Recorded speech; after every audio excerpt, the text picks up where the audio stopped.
Hello friends, how are you? I hope you people are fine, taking care of your health and I'm doing great। और आज हम अपना करने वाले हैं बेसिक कॉन्सेप्ट्स लेक्चर नंबर 5। अभी तक 4 बेसिक कॉन्सेप्ट्स के हमने लेक्चर पढ़े हैं और अभी तक हमने क्या सीखा है? हमने सीखा है टैक्स के बारे में, हु लेवीज टैक्स। तो we have studied about taxes, उसकी लेवी कैसे होती है, डायरेक्ट टैक्स क्या होता है, इनडायरेक्ट टैक्स क्या होता है, एक्ट क्या होती है, रूल्स क्या होते हैं। हमने पढ़ा है previous year, assessment year, tax rates. और टैक्स रेट्स हमने पढ़े हैं इंडिविजुअल के we have study tax rates of individual. अच्छा, हमने who is liable to pay tax, liability जो होती है, लायबिलिटी टू पे टैक्स कि आपकी एग्जेम्पशन लिमिट से ऊपर इनकम चली जाए, या आप कह सकते हो 4 पीज। पहला पी था पर्सन, दूसरा पी था प्रीवियस ईयर, तीसरा पी था असेसमेंट ईयर, चौथा पी था percentage. We have completed all the 4 Ps. एक पर्सन की डेफिनेशन अगर आपको याद हो, that is given under section 2 clause 31। Person की definition is given under section 2 clause 31। और 2 क्लॉज 31 में जो पर्सन है, इसके अंदर 7 कैटेगरीज आती है। 7 कैटेगरीज आती है। They are 7 categories, 7 categories of person, 7 categories of persons। 7 categories में पहला है individual, we have done। Second is Hindu undivided family। Third is firm। Fourth is AOP BOI। Fifth is company। Sixth is local authority, and seventh is artificial judicial person, जिसको we call it AJP। So friends, अगर कोई आपसे पूछे who is liable to pay income tax, your answer will be very clear। Person is liable to pay income tax। Person includes 7 categories, and 7 categories. First is individual, which included human beings। We have already discussed male, female, minor, lunatic। Acha, how will lunatic pay tax, how will minor pay tax? That's not to be done right now, but you should be knowing who is liable to pay tax। So minors, majors, ganja, balwala, everybody is liable to pay tax। Now in today's lecture number 5, basic concept lecture number 5, we are going to study this 3 categories. तो इनके tax rates और इनके बारे में समझने वाले ये होते क्या हैं। तो ये आर्टिफिशियल पर्सन हैं। यस, ये 1 वॉज अ नेचुरल पर्सन, बाकी जो 6 हैं ये आर्टिफिशियल पर्सन हैं। तो ये जो आर्टिफिशियल पर्सन हैं, इनका टैक्स कैसे लगता है, इनको टैक्स कैसे देना होता है, कितना देना होता है, वो पढ़ने वाले हैं। तो लेक्चर नंबर 5 में जो आज हम कर रहे हैं, we are going to do all this 6 person. तो first of all put the heading in your registers, Hindu undivided family, जिसको हम call it HUF। So second person who is liable to pay income tax is known as Hindu undivided family। Let's understand the concept of Hindu undivided family first, क्योंकि ये artificial person है, second category आ गया। ये होता क्या है, इनके tax rate कैसे होते हैं, कैलकुलेशन कैसे करते हैं, वो आप समझने वाले हैं। आइए दोस्तों, let's talk about Hindu. Hindu means Hindu. अरे Hindu means does not include Christians, does not include Muslims, it includes non Christians, non Muslim, या ये बोलो जो हिंदू लॉ में गवर्नड है, तो जिसके अंदर पंजाबी हो, जी बनिया हो, क्षत्रिय हो, खत्री हो, जाट हो, सब कवर्ड हो जाता है। In fact Sikh families are also covered in Hindu law. So जिनका अपना अलग लॉ है, मुस्लिम्स का अपना मुस्लिम पर्सनल लॉ है, क्रिश्चियंस का अपना लॉ है, पारसीज का अपना लॉ है। देखिएगा, उनके अपने रिलेशनशिप्स अलग होते हैं, समझे मेरी बात। मैरिज का लॉज उनके अलग हैं, क्रिश्चियंस में, मुस्लिम्स में, है ना, कबूल है, will you accept that person as a legally wedded husband wife? Yes. तो हमारे में कॉन्सेप्ट अलग है, डेथ के बाद क्रिमेशन का सिस्टम, किसी में बरियल का सिस्टम, तो वहां के लॉज अलग हैं। तो ये हिंदू अनडिवाइडेड फैमिली का कॉन्सेप्ट, जहां पर आपके अपने नियम हैं शादी के, मरने के, जीने के, उन पे ये लागू नहीं होता हिंदू अनडिवाइडेड फैमिली का कॉन्सेप्ट। तो इसके अंदर आपके Punjabis, Banias, Sikh families, Jain families etcetera सब इंक्लूडेड है, जहां पर हिंदू लॉ उनके ऊपर लागू होता है। ठीक है। अनडिवाइडेड मतलब नॉट पार्टीशन, अभी तक फैमिली का विभाजन नहीं हुआ है। हाँ जी। और ये फैमिली कैसे बनती है, एचयूएफ बनती कैसे है, होती कैसे, इसके ऊपर इतना डाउट है बच्चों के मन में, इनफैक्ट प्रोफेशनल्स के मन में तक, कि भाई ये एचयूएफ होती क्या है। इंडिविजुअल तो पता है आप और मैं है। एक एग्जांपल लेते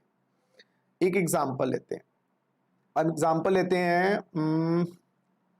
अमिताभ बच्चन साहब का। अमिताभ बच्चन साहब की अपनी इनकम है, अपनी बिजनेस इनकम है 10 लाख रुपए। अपनी बिजनेस इनकम है जी 10 लाख रुपए। और आपको पता 10 लाख से ऊपर कोई भी अगर आप कमाई करते हैं इंडिविजुअल के केस में, तो वो अगर नॉर्मली 30% में टैक्स होती है, अनटिल अनलेस असेसमेंट ईयर 21-22 से वो कुछ नया टैक्स रेट्स आ गए हैं जो मैंने लेक्चर नंबर 4 में बताए थे। लेकिन असेसमेंट ईयर 20-21 है हमारा एग्जाम में, असेसमेंट ईयर 20-21 एग्जाम में, तो वहां पर स्लैब बड़े इजी हैं। याद करिएगा 21-22 असेसमेंट ईयर है उन लोगों के लिए जिनके एग्जाम्स 2021 में होंगे।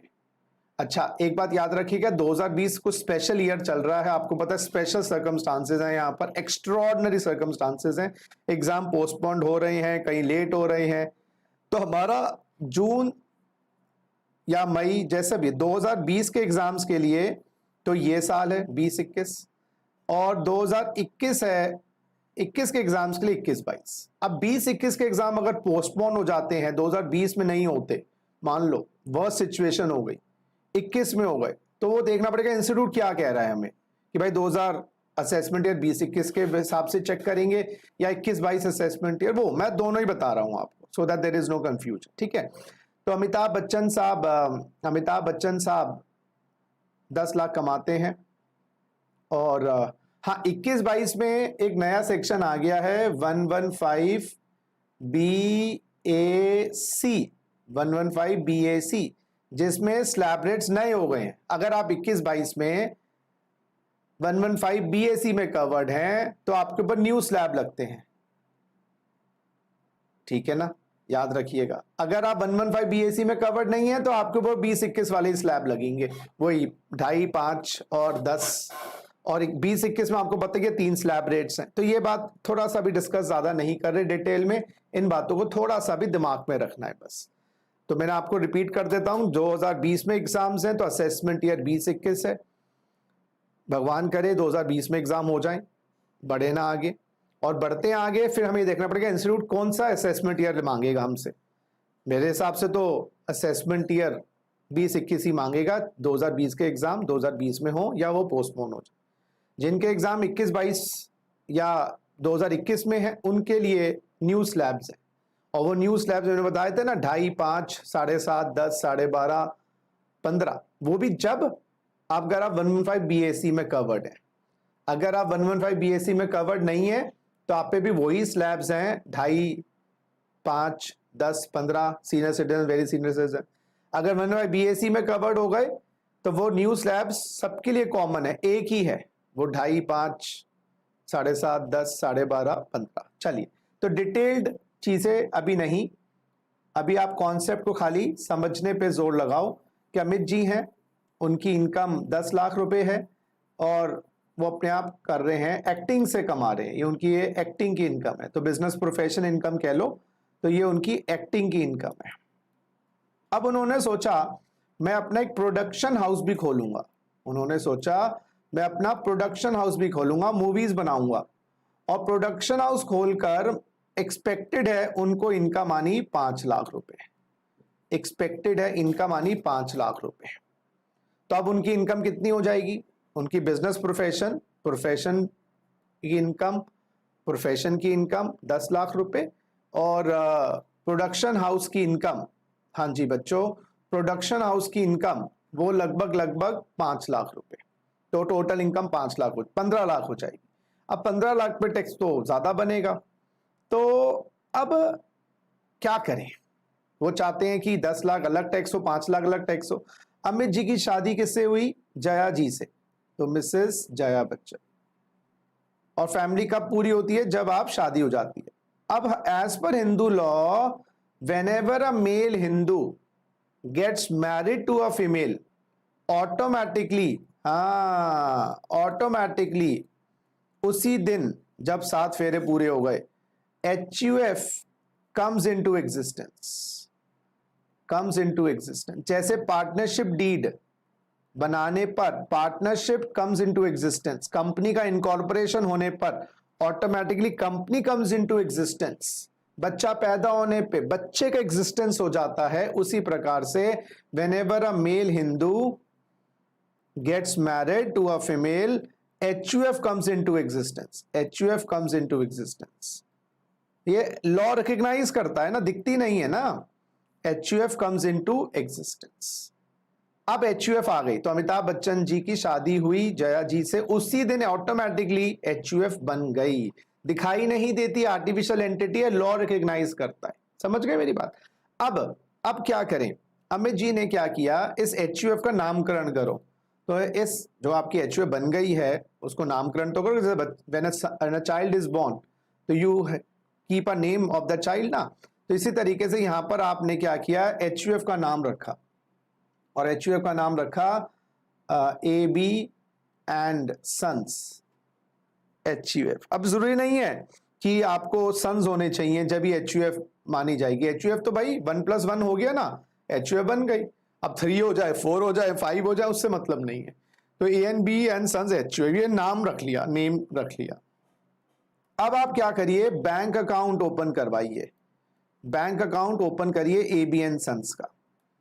बैंक वालों से बोलिएगा मुझे करंट अकाउंट खोलना है। बैंक वालों ने किसके स्टेटस में खोलना है? कंपनी के, इंडिविजुअल के, HUF के। आप बोलिएगा HUF के स्टेटस में खोलना है, बैंक वाले खोल देंगे। तो उसके लिए करता जो होगा, जो head of the family Amitabh ji, उनका पैन कार्ड और वो सब, और HUF का भी पैन कार्ड चाहिए होगा, तो वो अप्लाई कर दीजिएगा। HUF का परमानेंट अकाउंट नंबर भी अप्लाई कर दीजिएगा। नाम रखने के बाद आप HUF का परमानेंट, उसमें फोटो लगाने की जरूरत नहीं है क्योंकि एक आर्टिफिशियल बॉडी है।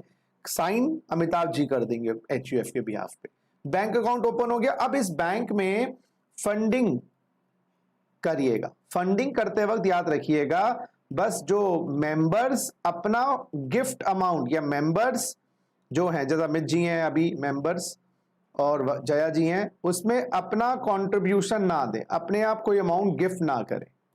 हाँ, तो अमित जी और जया जी उसमें गिफ्ट ना करें। अगर गिफ्ट करेंगे तो उस इनकम की क्लबिंग हो जाती है। अगर गिफ्ट करेंगे ना तो क्लबिंग हो जाती है, वो इनकम HUF की नहीं मानी जाती। तो HUF आपसे बनी है। अब HUF स्टेटस समझ रहे हैं, तो HUF क्रिएट हो गई शादी होने पर, बैंक अकाउंट खोला। फंडिंग में आप लोन दे सकते हो, मेंबर्स लोन दे दें, बदले में ब्याज दे देना, और बैंकों से भी लोन लिया जा सकता है, या कोई एंसेस्ट्रल मनी, हाँ जी एंसेस्ट्रल प्रॉपर्टी थी, मनी था, वो डाला जा सकता है, बाप दादाओं का, वो डाला जाता है। इस फंडिंग से, इस पैसे से Amit ji production house start करें, प्रोडक्शन हाउस स्टार्ट करें।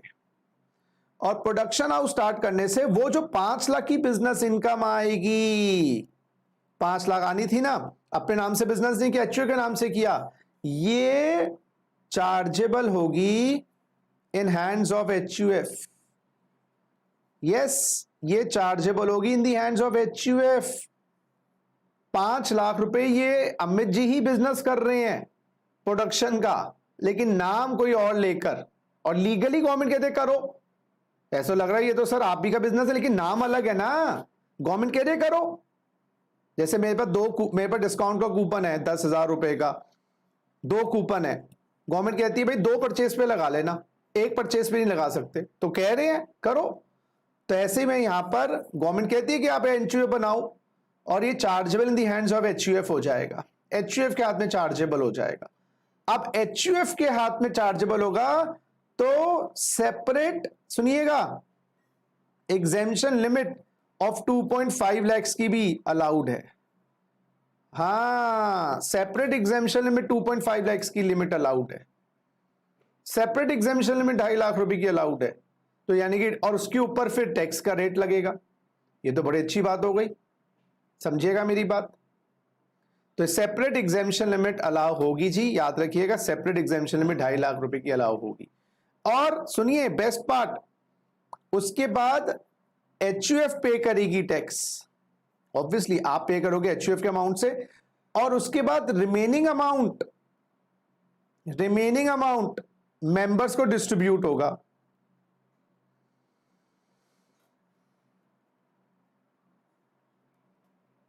रिमेनिंग अमाउंट मेंबर्स को डिस्ट्रीब्यूट होगा, और जब मेंबर्स को डिस्ट्रीब्यूट होगा, मेंबर्स के हाथ में वो profit, members share of income is exempt under section 10 clause 2। 10 clause 2 में मेंबर्स को जब वो प्रॉफिट का शेयर मिलेगा, मेंबर्स के हाथ में एग्जेम्प्ट होगा। बेस्ट पार्ट ये है, बात समझ आई।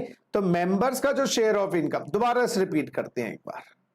देखो जी, अमित जी अपने नाम से एक बिजनेस तो कर ही देते, प्रोडक्शन हाउस अपने नाम से करते तो इनकम जुड़ जाती, 15 हो जाती, 15 पे टैक्स देना पड़ता, एग्जेम्पशन लिमिट तो एक ही बार मिलती। तो अमित जी ने क्या किया, शादी तो हो गई थी जया जी के साथ, एचयूएफ ऑटोमेटिकली बनी हुई थी, उन्होंने एचयूएफ का अभी तक उपयोग नहीं किया था। एचयूएफ का नामकरण किया, पहला काम, पैन नंबर अप्लाई किया, दूसरा काम बैंक अकाउंट खोला, तीसरा काम, चौथा काम फंडिंग, पांचवा काम बिजनेस स्टार्ट किया, छठा काम इनकम आई।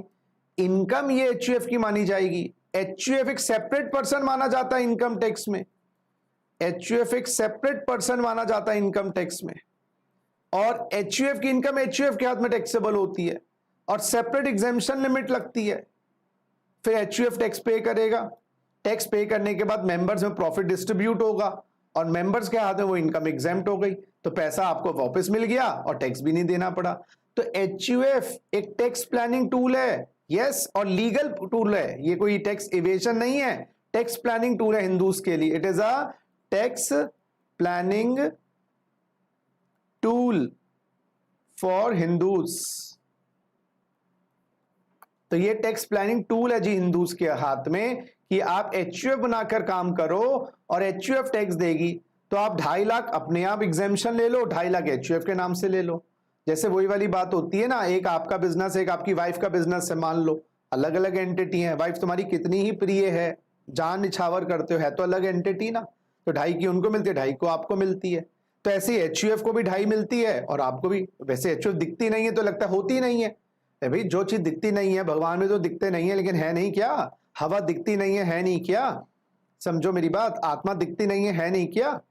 तो इसी प्रकार से ये अदृश्य होती है, लेकिन इसको दृश्य बनाने में या दिखने में आपको ये सब काम करना पड़ता है। आपके फादर की एचयूएफ है, शादी हो गई आपके फादर की, सर क्या बात कर रहे, बात समझ आ गई ना। तो यहां पर ये पॉइंट है कि ये एचयूएफ एक सेपरेट एंटिटी है, और बेस्ट पार्ट ये एचयूएफ बनाकर टैक्स लग जाएगा। कितना लग जाएगा टैक्स, अगर आप नॉर्मल टैक्स रेट लगाएं 2.5 लाख, 5 लाख, 12.5, 13,000 का टैक्स, और बाकी 4,83,000 मियाँ बीवी बांट लें, टैक्स लगेगा नहीं उनके हाथ में, क्योंकि टैक्स लग चुका है। तो अब मैं आपको क्या करवा रहा हूं, टैक्स रेट्स, हाँ, टैक्स रेट्स ऑफ एचयूएफ,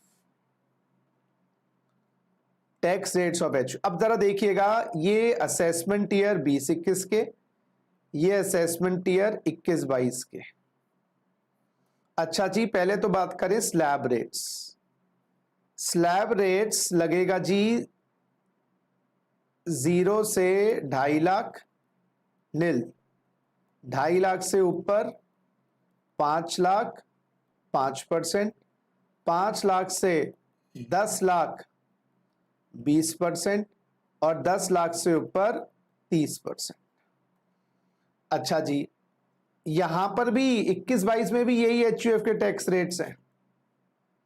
हाँ, लेकिन अगर आप 21-22 असेसमेंट ईयर से, क्योंकि यहां पर लगती है फिनेंस एक्ट 2019 और यहां पर लगती है फाइनेंस एक्ट 2020, अगर आप कवर्ड हैं अंडर सेक्शन 115 बी ए सी, जो मैंने इंडिविजुअल के केस में करवाया था, तो आपके पास ऑप्शन है ऑफ न्यू स्लैब रेट्स की। उसमें मैंने कहा था ये चीजें डिटेल में आगे आने वाले लेक्चर्स में करवाऊंगा, अभी नहीं, क्योंकि अभी स्टार्टिंग है आपकी। भाग लोगे क्योंकि टैक्स बहुत इजी है, लेकिन उतना ही मुश्किल है जहां गड़बड़ी हो गई। तो दोस्तों याद रखिएगा, अगर आप 115 बीएससी, अगर आप 115 बीएससी में कवर्ड नहीं है तो आपके पास यही लगेंगे। तो आप क्या करें, इसको हटा के यहां पर लिखते हैं डू वाली बात कब, if not covered under section 115 B A C, अगर आप कवर्ड नहीं हो तो आपके ऊपर भी ये वाले स्लैब लगेंगे। अगर आप कवर्ड नहीं हो 115 बीएसी में, तो यानी कि 21-22 में तो दो ऑप्शन हो गई कि अगर आप 115 बीएसी में कवर्ड हो तो आपके ऊपर यही स्लैब लगा, नहीं कवर्ड हो तो ये स्लैब लग जाएंगे, और आप कवर्ड हो तो आपके ऊपर ये नए वाले स्लैब्स लगेंगे। और नए वाले स्लैब्स क्या बताए थे, 2.5, 0 से 2.5 नील, 2.5 से 5 5%, 5 से 7.5 साढ़े सॉरी 0 से 2.5 नील, लिख ही देता हूं, 0 से 2.5 नील, 2.5 से 5 5%, 5 लाख से 7.5 लाख 10%, 7.5 लाख से 10 लाख 15%, 10 लाख से ज्यादा 12.5 लाख तक बाबा 20%, 12.5 लाख से 15 लाख 25%, और बाबा 15 लाख से ऊपर 30%। बस यही चीज शायद इंडिविजुअल में भी करवाई थी। अगर आप इंडिविजुअल हैं, असेसमेंट ईयर 20-21 के लिए टैक्स रेट है, कोई टेंशन नहीं, आपके ऊपर 3 स्लैब्स, 2.5, 3 और 5 इंडिविजुअल में, और 21-22 में यही स्लैब है। ऐसे एचयूएफ में तो 1 स्लैब ही है, 3 स्लैब नहीं होते। 20-21 में भी 1 स्लैब। यहां पर सीनियर सिटीजन का कॉन्सेप्ट नहीं है कि एचयूएफ में आप वेरी सीनियर सिटीजन और सीनियर सिटीजन लगा दो, यहां तो एक ही है। तो 20-21 में तो कोई ऑप्शन भी नहीं है, लेकिन फाइनेंस एक्ट 20 ने असेसमेंट ईयर 21-22 में अगर आप कवर्ड नहीं होते तो यही स्लैब लगाएंगे, 2.5, 5, 7.5, 2.5, 5, 10 से ऊपर। लेकिन अगर आप 115 बीएसी में कवर्ड हो गए तो आपके पास ये न्यू ऑप्शन है, ठीक है ना। अब सेकंड बात सुनिए,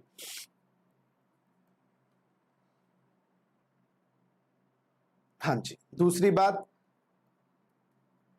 शिफ्टिंग ऑफ एग्जेम्पशन लिमिट।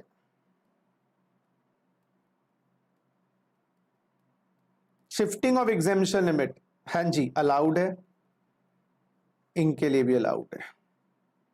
बाकी टैक्स रेट सेम है, बस याद रखिएगा, बाकी टैक्स रेट डिट्टो सेम है एचयूएफ के लिए, खाली यही फर्क है 2 सालों वालों में। जैसे इंडिविजुअल में भी ना टैक्स रेट चाहे 20-21 क्यों 21-22 क्यों सेम है, बस यही फर्क होता है कवर्ड हो 115 बीएसी में या नहीं, ठीक है। तो कंफ्यूजन नहीं होनी चाहिए, और हो तो आपको मेरा व्हाट्सएप क्वेरी नंबर, जो भी आपको कंफ्यूजन है, 9354117801, ये मेरा व्हाट्सएप क्वेरी नंबर है, प्लीज इस पे व्हाट्सएप कर दीजिएगा। कॉल कर सकते हैं, वो मेरा पर्सनल नंबर है, लेकिन आप व्हाट्सएप कर लो, उसी पे पूछ लेना कॉल करना है तो क्या करना है, ठीक है। तो ये मेरा व्हाट्सएप क्वेरी नंबर है 9354117801। इस पे जैसी भी आपकी क्वेरी हो टैक्स से संबंधित प्लीज पूछ लीजिएगा, लेक्चर से संबंधित हो, क्लैरिटी चाहिए हो तो shifting of exemption limit allowed है। Third, rebate under 87A not allowed, वो जो 5 लाख तक होती है ना, वो अलाउड नहीं है HUF के लिए। स्पेशल रेट टैक्सेस वो तो बेटा एप्लीकेबल है, ये तो स्लैब बदलते हैं ना, तो ये तो एप्लीकेबल है। वही example 111A, 112, 112A, 115BB etcetera, वो तो सब एप्लीकेबल है। सरचार्ज बेटा सेम एज इंडिविजुअल, हाँ सरचार्ज सेम एज इंडिविजुअल, वही 50 लाख तक नील, 50 से 1 करोड़ 10%, 1 करोड़ से 2 करोड़ 15%, 2 करोड़ से 5 करोड़ 25%, 5 करोड़ से ऊपर 37%, तो 5 10 सॉरी 10 15 25 37 सेम वही जो हमने किया था, उसमें कोई चेंज नहीं, और सरचार्ज दोनों ईयर्स के लिए सेम है। अच्छा जी सर, हेल्थ और एजुकेशन सेस वही 4%, वही 4%। देखो कोई फर्क नहीं है दोनों सालों की टैक्स रेट्स में, तो मैं दोनों इसलिए करवा रहा हूं भैया, आपको फायदा है, ठीक है ना। बस सारी जो फर्क है असेसमेंट ईयर 21-22 में, बाबा रे बाबा, अगर बीएससी में कवर्ड, ये बीएससी अभी कवर्ड नहीं करवाई है मैंने, ये उनके लिए है जो असेसमेंट ईयर 21-22 या जो 2021 में एग्जाम देंगे, ये आगे वाले लेक्चर्स में मिलेगा उनको, डोंट वरी। अभी तो मेन पॉइंट समझना है। देखो कोई फर्क नहीं है, सरचार्ज भी वही है इंडिविजुअल वाला, HEC भी वही है, शिफ्टिंग ऑफ एग्जामिशन लिमिट है, और shifting of exemption limit residents के लिए होती है, तो रेजिडेंट HUF होना चाहिए। ये रेजिडेंट नॉन रेजिडेंट है, ये एक चैप्टर आएगा आपका रेजिडेंशियल स्टेटस, उसमें पता चलेगा, ठीक है ना। रिबेट्स नहीं है 87A की। चलिए, तो HUF ये होता है जी। अब HUF का 1-2 क्वेश्चन करके देना मुझे आप। हाँ जी, रामलाल एंड सन्स, क्वेश्चन बोलेगा ये HUF है। मान लीजिए टैक्स निकालना है और कुछ ना दिया हुआ हो, तो अब नॉर्मल स्लैब लगाएंगे, चाहे असेसमेंट ईयर 20-21 हो, 21-22 हो, या तो बन रहा है BAC में कवर्ड वर्ड लिखा हो, ना हो तो नॉर्मल स्लैब लगाएंगे। तो बिजनेस इनकम 2 लाख रुपए है, और LTCG अंडर सेक्शन 112 जिसपे याद करिएगा 20% टैक्स लगता है, और HUF है रेजिडेंट। आप टैक्स निकालिएगा, टैक्स निकालिएगा अपने अपने असेसमेंट ईयर के हिसाब से निकालिएगा। असेसमेंट ईयर 20-21 है या असेसमेंट ईयर 21-22 है, अपने अपने असेसमेंट ईयर से निकालिएगा, करिए जी। और अगर आप 20-21 लेके चल रहे हो ना, तो ये मान लीजिएगा 21-22 लेके चल रहे हो तो 15 BAC में कवर्ड नहीं है, हम ये मान के चल रहे हैं, प्लीज करिएगा।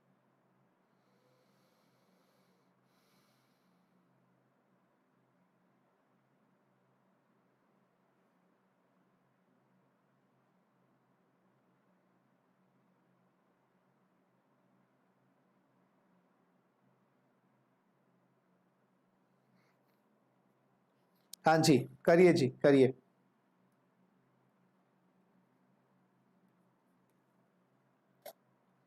I am giving you 1 minute of time, please do it.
हाँ जी, टोटल इनकम क्या है? 5 लाख रुपए।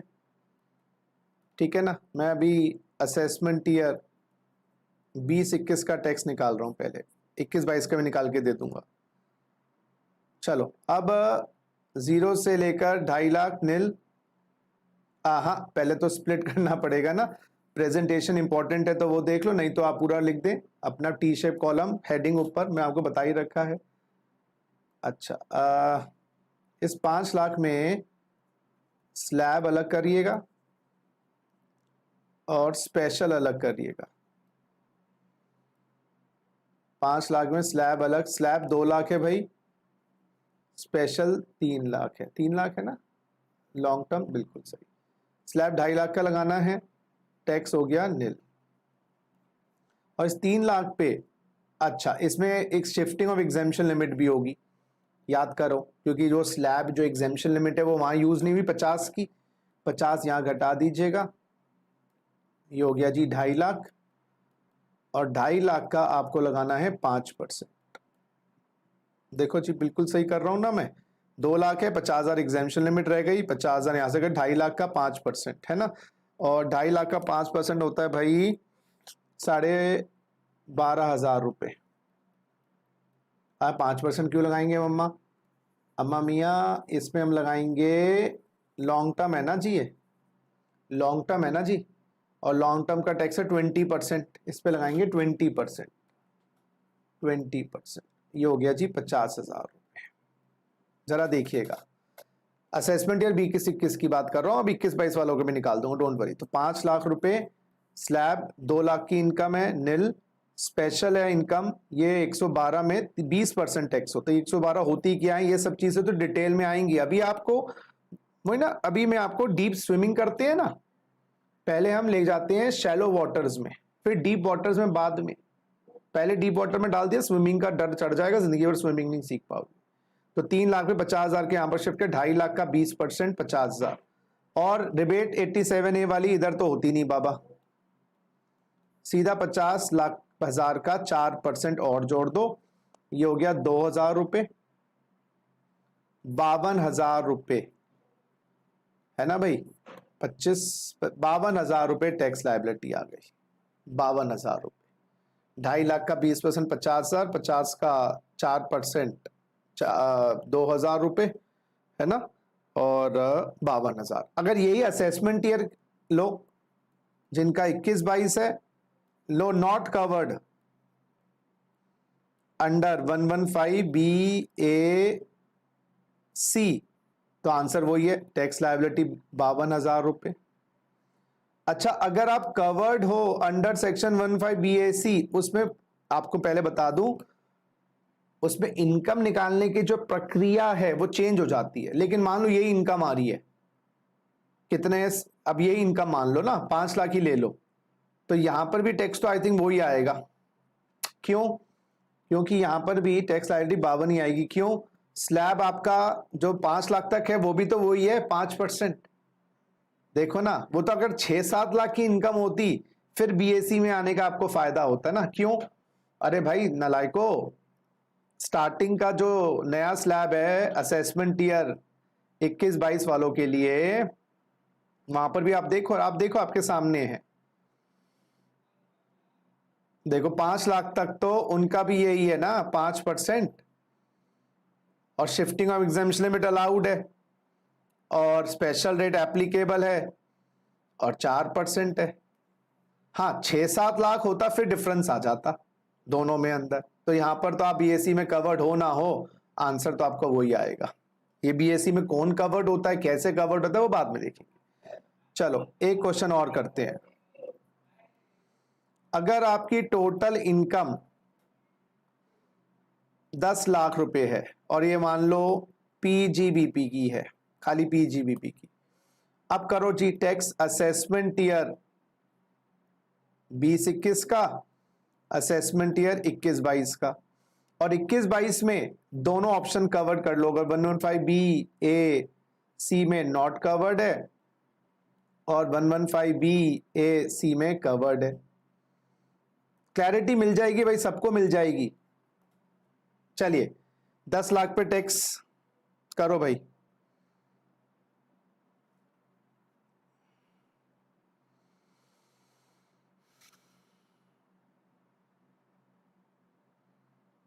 हाँ जी, तो 21 वही 10 लाख पे 2.5 लाख का नील, 2.5 से 5 लाख 12,500 और 5 से 10 लाख 1 लाख, 1,12,500, 4% धनिया मिर्ची 4,500, ये बन गया 1,17,000।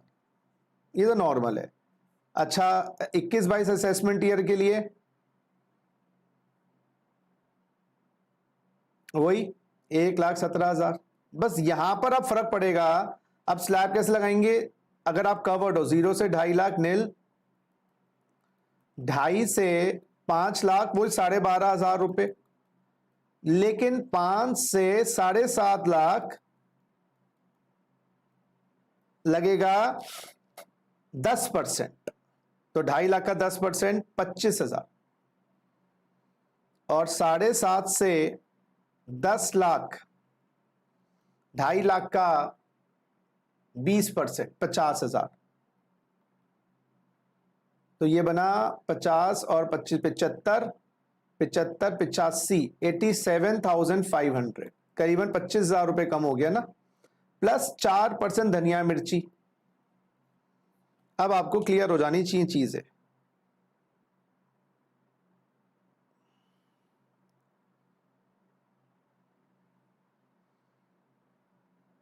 $87,500 इंटू 0.04 3,500 रुपीज है ना। 87,500 इंटू 0.04 3500 रुपये, प्लस अब ये 3500 प्लस 87,500 91,000 टैक्स लायबिलिटी। देखो जरा, सरचार्ज की कैलकुलेशन जैसे इंडिविजुअल में थी ऐसे यहां पर होगी, कोई उसमें ज्यादा डिफरेंस नहीं है, चाहे असेसमेंट ईयर 20-21 हो या 21-22 हो। और जो शेयर ऑफ प्रॉफिट मिलता है मेंबर्स को एचयूएफ से, वो एग्जेम्प्ट होता है। शेयर ऑफ प्रॉफिट जो मिलता है मेंबर्स को एचयूएफ से, वो एग्जेम्प्ट होता है। कर लोगे, सिंपल कैलकुलेशन है। कॉम्प्लेक्स कैलकुलेशंस आगे जाके नए लेक्चर्स में आएंगे। चलिए अब मैं आ रहा हूं बच्चों तीसरा पर्सन, थर्ड पर्सन, उसका नाम है जी फर्म। इरादे का पक्का, मैं फर्म हूं, है थर्ड पर्सन फर्म। फर्म की definition 223 of the income tax act में है। फर्म में दो चीजें आती हैं जी, पार्टनरशिप फर्म, पार्टनरशिप फर्म और लिमिटेड लायबिलिटी पार्टनरशिप। हाँ जी, हाँ वैसे आपको पता है ना, पार्टनरशिप फर्म में अनलिमिटेड लायबिलिटी होती है पार्टनर्स की और इसमें लिमिटेड होती है।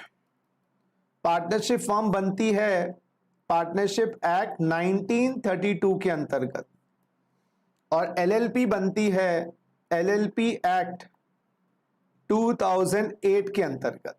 मैं अब आपको पार्टनरशिप फर्म और एलएलपी का डिफरेंस नहीं बता रहा, वो आपको नॉर्मली पता होना चाहिए। मैं ये मान रहा हूं इनकम टैक्स में ये दोनों ही ट्रीटेड एज फर्म है, दोनों ही ट्रीटेड एज फर्म है और दोनों का जो टैक्स रेट है वो सेम है। तो फर्म की definition as per section 2 clause 23, मैं गलत तो नहीं हूं,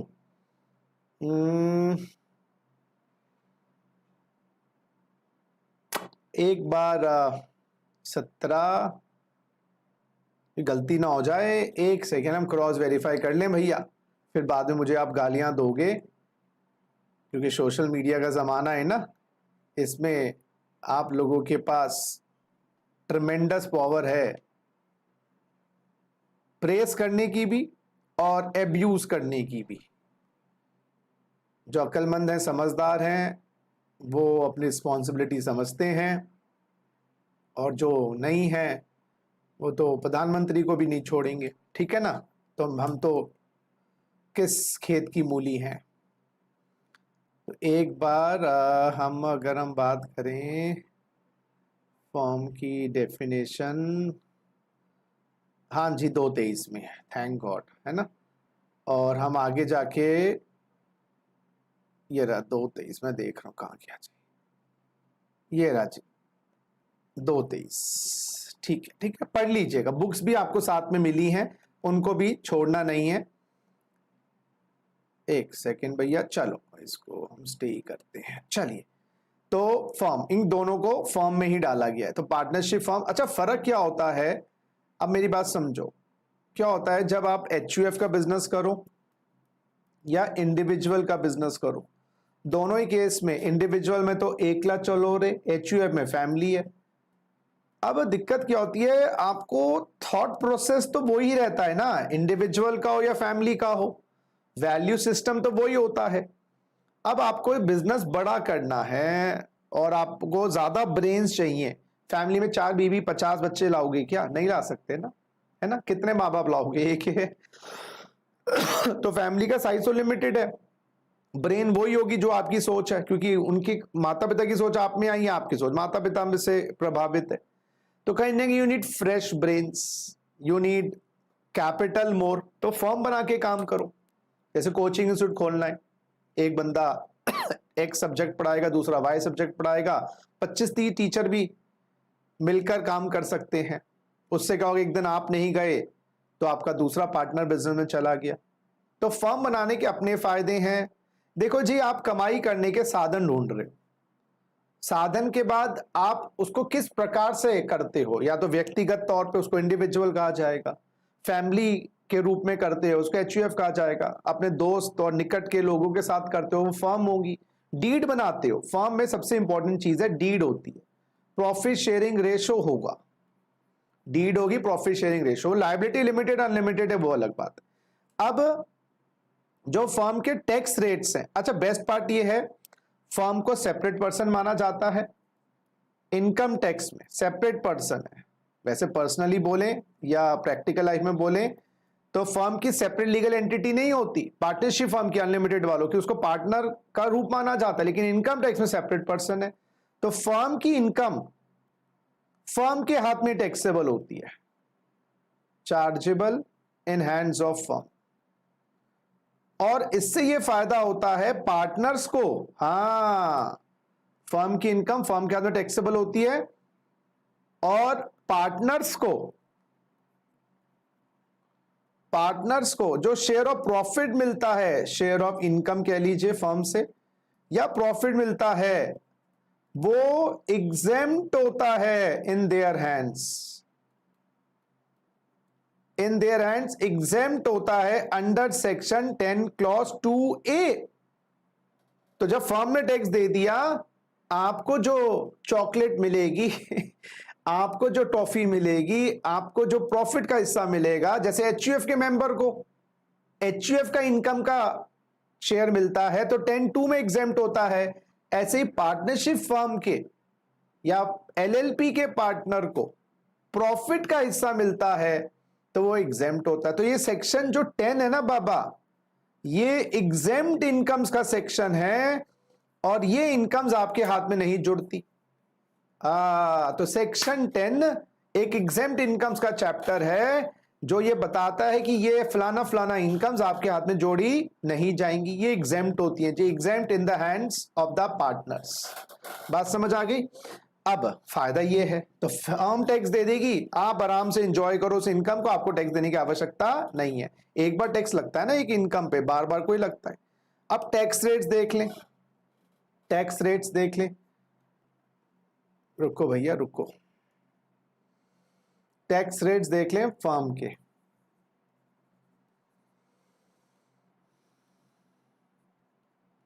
टैक्स रेट्स ऑफ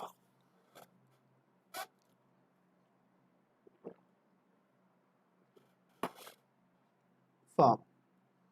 अच्छा, ये tax rates assessment year 20-21 plus assessment year 21-22 की है। पहला, एग्जेम्पशन लिमिट कितनी?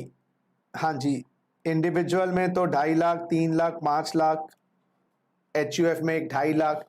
इधर अंडा निल, एचयूएफ को फर्म को कोई एग्जेम्पशन लिमिट नहीं है। यस, तो अगर 10,000 रुपए की भी फर्म को इनकम है, टैक्स देना पड़ेगा। 10,000 की इनकम भी है, टैक्स देना पड़ेगा। अरे बाबा 1,000 रुपए की इनकम भी हो, देना पड़ेगा। अरे बाबा 100 रुपए की इनकम भी हो, देना पड़ेगा। ठीक है ना, तो एग्जाम्पशन। अच्छा, जनरल टैक्स रेट क्या है? तो यहां पर स्लैब रेट की जगह जनरल टैक्स रेट है इनका 30%। जनरल टैक्स रेट है 30%। स्पेशल रेट सर, बिल्कुल है। स्पेशल रेट वही वाले जो, ये स्पेशल रेट्स को हम डिस्कस बाद में करेंगे चैप्टर्स में। एज एप्लीकेबल, अगर 115 सॉरी जैसे 1,111 है 15, 112 20, 112 10, वो स्पेशल रेट्स तो देखने पड़ेंगे, वही सबके लिए। तो स्पेशल रेट सभी एसएससीज के लिए कॉमन होते हैं अगर वो आपके ऊपर लागू हो जाए तो जनरल रेट 30। तो जनरल रेट में कौन कौन सी इनकम आ गई? अच्छा, इनकी सैलरी इनकम तो नहीं होगी, बिजनेस प्रोफेशन की इनकम, हाउस प्रॉपर्टी की इनकम एक्सेट्रा, है ना। अच्छा, सरचार्ज क्या है भाई?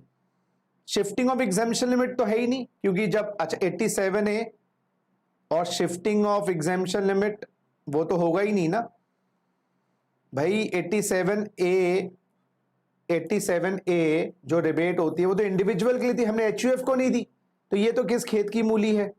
और शिफ्टिंग इसलिए नहीं, एग्जामिशन लिमिट नहीं है। सरचार्ज क्या है फर्म का? बड़ा सिंपल है।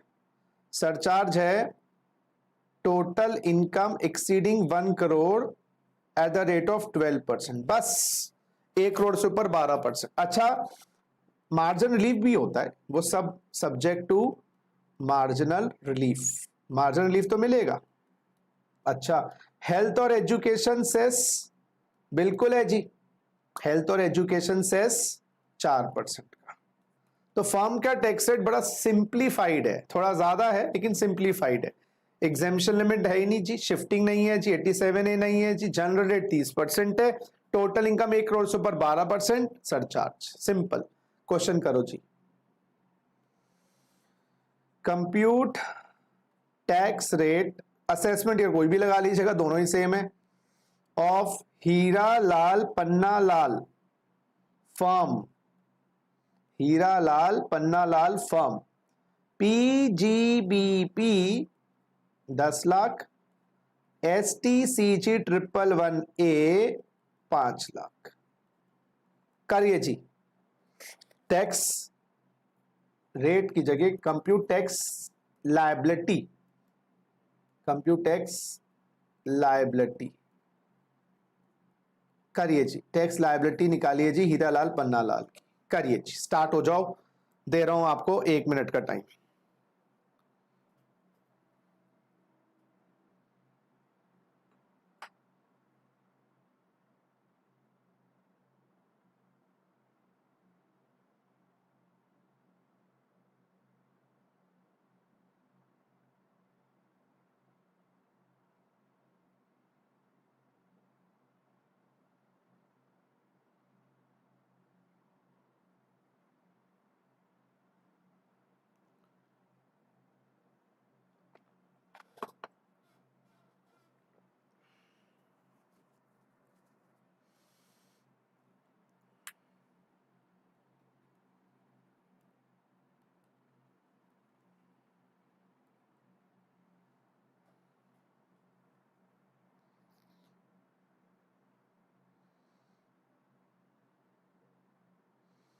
प्लीज करिएगा, टैक्स लायबिलिटी निकालिएगा, आपको 1 मिनट का टाइम दे रहा हूं।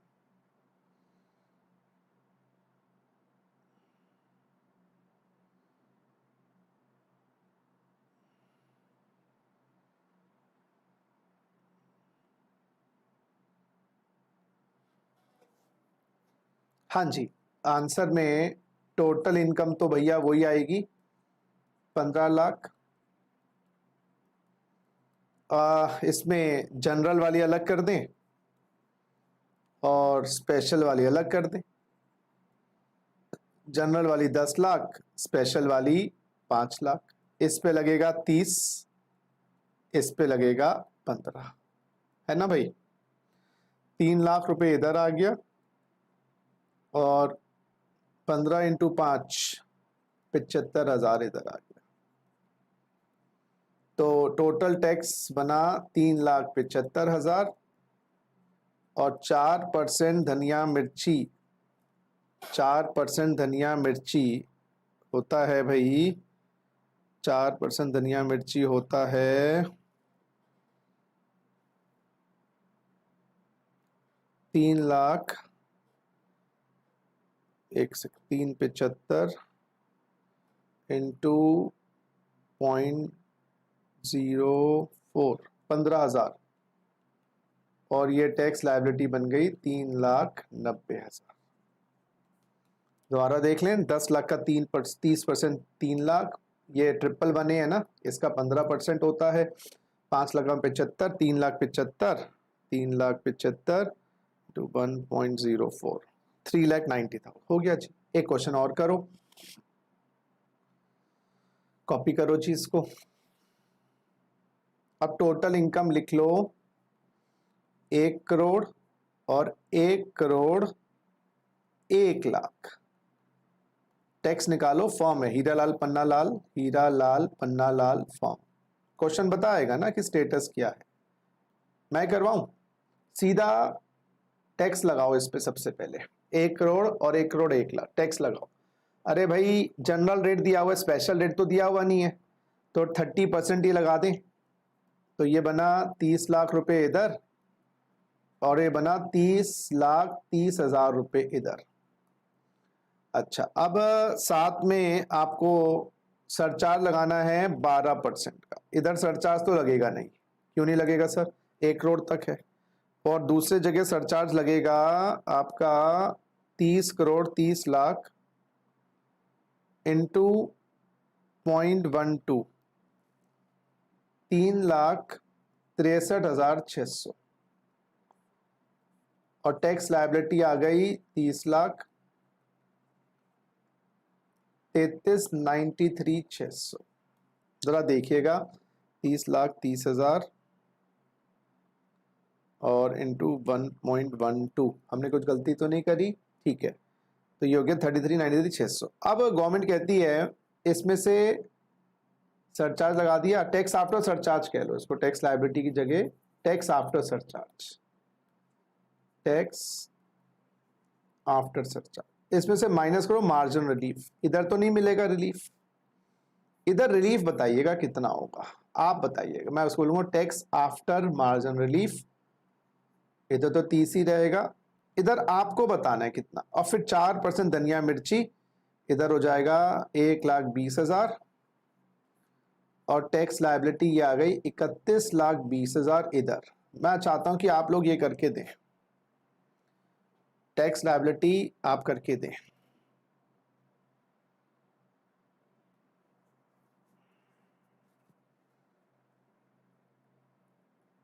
$33,93,600। अब बताऊं, 1 करोड़ पे टैक्स बनता है 30 लाख, 1 करोड़ 1 पे टैक्स बनता है 33,93,600। बंदा बोलेगा मैं बावला हूं क्या, 1 लाख कमाऊं और ऊपर से आप 3,93,600 ज्यादा ले लो। तो गवर्नमेंट कहती है increase in tax can not be more than increase in income. Income increase हुई 1 लाख, 1 करोड़ से 1 लाख, ये बेस टैक्स हो गया ना, बेस इनकम और ये बेस टैक्स। तो क्या करें, वही इंडिविजुअल वाला कॉन्सेप्ट मार्जिन रिलीफ का, 1 करोड़ पे 30 लाख का टैक्स, 1 लाख ज्यादा कमाऊं 3,93,000, गवर्नमेंट कहते ले भाई 2,93,600 कम कर दे, 31 लाख तू दे दे। तो 1 लाख इनकम बढ़ी, 1 लाख टैक्स बढ़ा, यही तो हमने किया था। और हमने 4% लगाना है, तो ये हो गया जी आपका 31 लाख इंटू 0.04, 1,24,000 और ये बन गया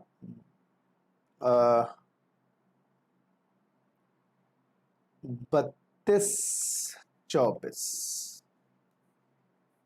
देखा जाए तो अभी भी नुकसान में ही है, लेकिन कम से कम इतना ज्यादा टैक्स बढ़ जाता वो तो नहीं। तो ये मार्जिन रिलीफ का कॉन्सेप्ट मैंने आपको लेक्चर नंबर 4 में बताया था। यहां पर भी वही लगाना है कि increase in income, increase in tax cannot be more than increase in income, increase in tax cannot be more than increase in income। Beyond 1 crore, 1 crore से इनकम बढ़ी 1 लाख और 30 प्लस 1, तो इनकम कितनी बढ़ी 1, इसमें 1 जोड़ दो 31। ठीक है ना, चलिए कॉपी कर लीजिएगा, फिर आगे बढ़ेंगे। Then we proceed further.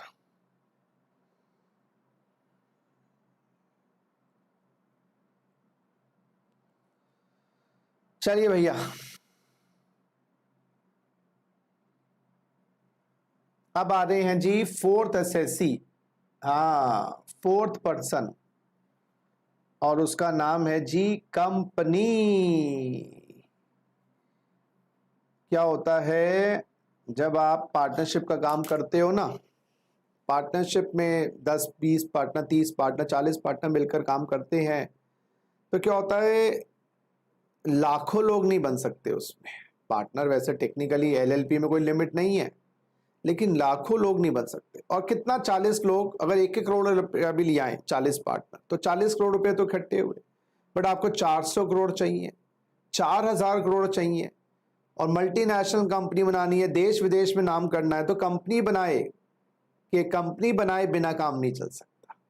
तो अगर आपको डिफरेंट कंट्रीज में, डिफरेंट स्टेट्स में अपना बिजनेस फैलाना है, तो यू नीड मोर कैपिटल, और कंपनी बनाए बिना 400 करोड़ इकट्ठा करना मुश्किल है। तो इसलिए कंपनी में, अच्छा कंपनी में ये फायदा होता है सेपरेशन ऑफ ओनरशिप और मैनेजमेंट है। पार्टनरशिप में तो आप ही चलाओगे कंपनी को, आपको इन्वॉल्व होना पड़ेगा। यहाँ पर आप प्रोफेशनल डायरेक्टर्स कंपनी में रखिए, वो चलाएंगे कंपनी, आप आराम से बैठ के अपने गाजर खाओ, मूली खाओ। तो कहने का मतलब क्या है, आप अपना नॉर्मल बिजनेस करिएगा, डायरेक्टर्स अपॉइंट कर देंगे, आप उनको हटा दीजिएगा काम ढंग से नहीं कर रहे तो कंपनी की डेफिनेशन 217 में है, जिसमें लिखा है, आती है जी इंडियन कंपनी और जी फॉरेन कंपनी। और इंडियन कंपनी की डेफिनेशन 226 में है, जिसमें लिखा है इंडियन कंपनी में एसोसिएशन जो इनकॉर्पोरेटेड हैं under companies act, companies act में जो इनकॉर्पोरेटेड है, इनकॉर्पोरेटेड है कंपनीज एक्ट में, कंपनीज एक्ट में इनकॉर्पोरेटेड है। और इनकॉर्पोरेशन जो इनकॉर्पोरेट कंपनीज एक्ट में, और जैसे कंपनीज एक्ट चाहे 2013 हो, 56 हो, वो तो कोई फर्क नहीं पड़ता। रिलायंस इंडस्ट्रीज हो गई,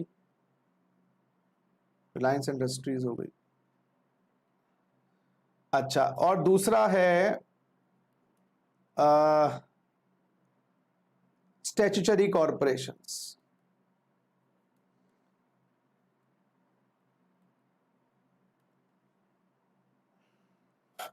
statutory corporations, statutory corporations like RBI, LIC, जो किसी स्पेशल एक्ट के अंतर्गत बनते हैं, तो इनको भी इंडियन कंपनी का दर्जा दिया गया है। सो फ्रेंड्स, कंपनी की डेफिनेशन में यहां 2 चीजें आती हैं, इंडियन कंपनी और फॉरेन कंपनी।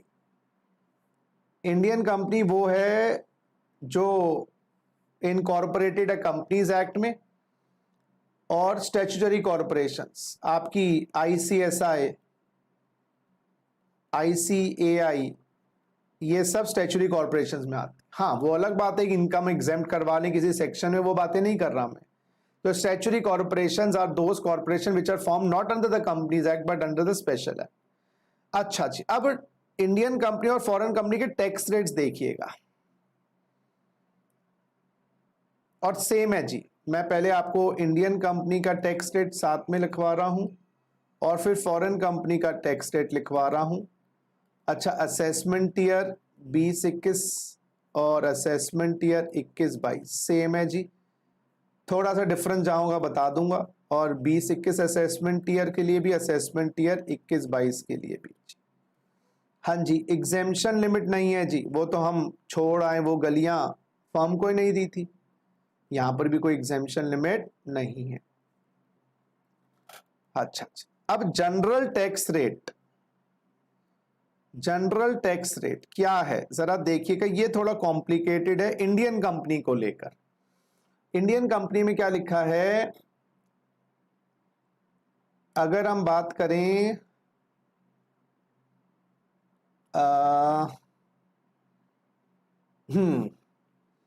आपकी turnover in previous year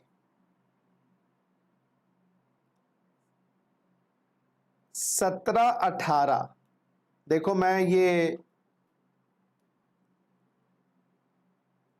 17-18 is up to 400 crore. सुनिएगा सुनिएगा, अगर इंडियन कंपनी की टर्नओवर 17-18 में 400 करोड़ तक है, 17-18 में 400 करोड़ तक है, सुनिएगा, तो आपके ऊपर टैक्स रेट लगेगा 25%। आपके ऊपर टैक्स रेट लगेगा 25%, जनरल टैक्स रेट। ये आराम आराम से बेटा असेसमेंट ईयर 20-21 के लिए, असेसमेंट ईयर 21-22 वालों के लिए turnover in previous year 18-19 is up to 400 crore, तो टैक्स रेट लगेगा 25%। फर्क देखना, 20-21 जिसका है तो 17-18, वैसे तो आपका 20-21 के लिए प्रीवियस ईयर 19-20 होता है, वो प्रीवियस ईयर नहीं देखेंगे। 17-18 प्रीवियस ईयर में 400 करोड़ तक की टर्नओवर है तो 25%।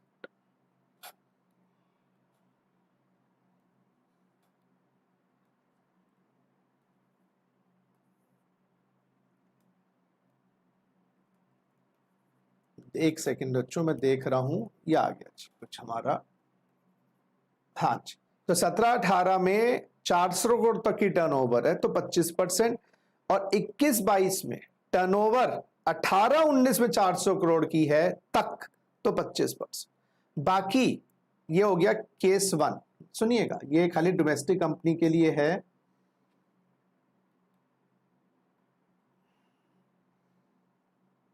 मैं ऐसा करूं, थोड़ा सा ना चार्ट कंफ्यूजिंग सा मुझे लग रहा है आप लोगों के लिए हो जाएगा। हाँ, मैं ऐसा कर रहा हूं, फॉरेन कंपनी को ना हटा रहा हूं टेबल से। फॉरेन कंपनी का जो टेबल बनेगा वो अलग बनेगा।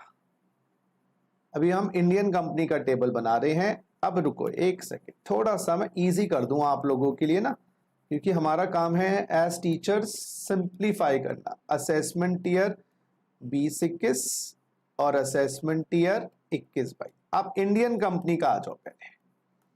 हाँ, अब आपको इजी हो जाएगा ना अपना अपना टेबल देखना। ये बात इधर लिख दी, और जो ये रेड वाली बात है ना, ये मैं उधर लिखूंगा, तो आपको इजी रहेगा। हाँ, अब एग्जामिनेशन लिमिट बच्चों इधर भी नील है, इधर भी नील है। अब मैं यहां पर ये लिख रहा हूं। हाँ, अब यहां पर क्या लिखूंगा, ये सही है जी। Turnover in previous year 18-19 is up to 400 crore, तो टैक्स रेट जी 25%। ये हो गया ए। अब जनरल टैक्स रेट ही कर रहे हैं। हाँ, थोड़ा कॉम्प्लिकेशन गवर्नमेंट ने कर दिया है, कुछ नहीं कर सकते। अगर कंपनी कवर्ड है अंडर सेक्शन 115 बी ए, ये क्या होता है कुछ नहीं बताऊंगा अभी, 25%। अभी आपको खाली रेट्स पे कंसंट्रेट करना है। जब कंपनी का टैक्स रेट का चैप्टर आएगा ना, उसमें बताऊंगा डिटेल में। अच्छा, अगर यहां पर भी covered under section 115 B A है तो 25%। कवर्ड है under section 115 B double A 22%। Covered है under section 115 B double A 22%। अगर कवर्ड है under section 115 B A B 15%, और कवर्ड है under section 115 B A B 15%। ये है जी टैक्स रेट। और अदर केस कंपनी का जो ए बी सी डी में कवर्ड नहीं है, तो इंडियन कंपनी 30% और अदर केस 30%। ये कॉपी करिएगा जी। तो जनरल रेट क्वाइट कंफ्यूजिंग से हैं, कॉम्प्लिकेटेड हैं, लेकिन डजंट मैटर, आप करिएगा सर, लिखिएगा।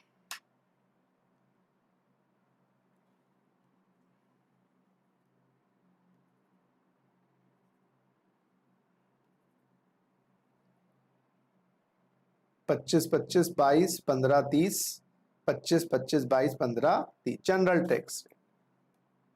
हाँ जी, कोई रिबेट शिबेट की बात वो तो है ही नहीं। करो जी, कॉपी करो।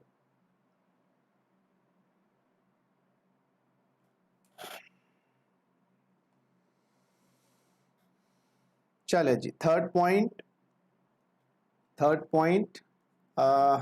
शिफ्टिंग ऑफ एग्जामिशन लिमिट, वो तो कॉपी जब एग्जामिशन लिमिट ही नहीं है। और rebate under section 87A obviously not applicable, not. अब सरचार्ज देखिएगा, अगर कंपनी, सुनिएगा, कवर्ड है अंडर सेक्शन 115BAA और 115BAB, फ्लैट 10% का है irrespective of total income. Total income lakh हो, 10 लाख हो, 20 हो, 10% फ्लैट है। यहां पर भी ये बात है। यहां पर डू लिख दूं, डू, तो आपको याद रहेगा, इनके लिए भी यही है।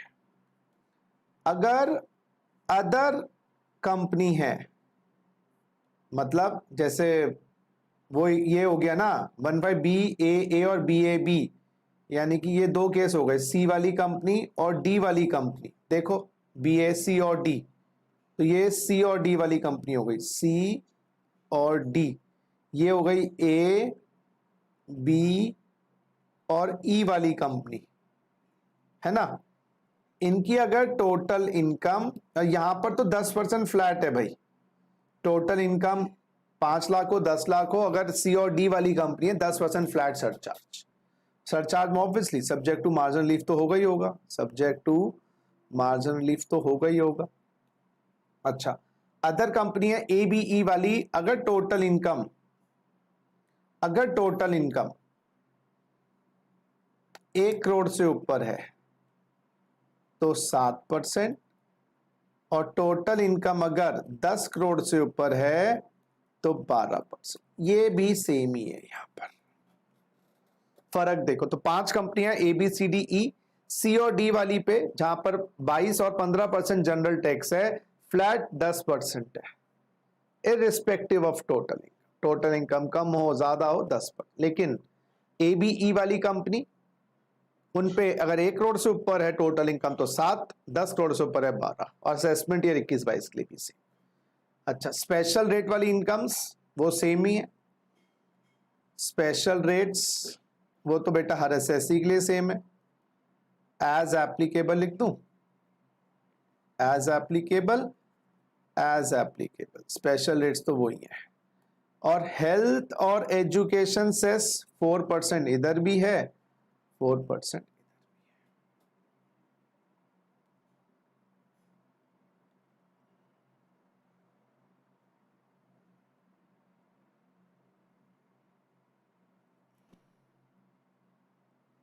चलिए, बात समझ आ गई आपको, जरा देखिएगा।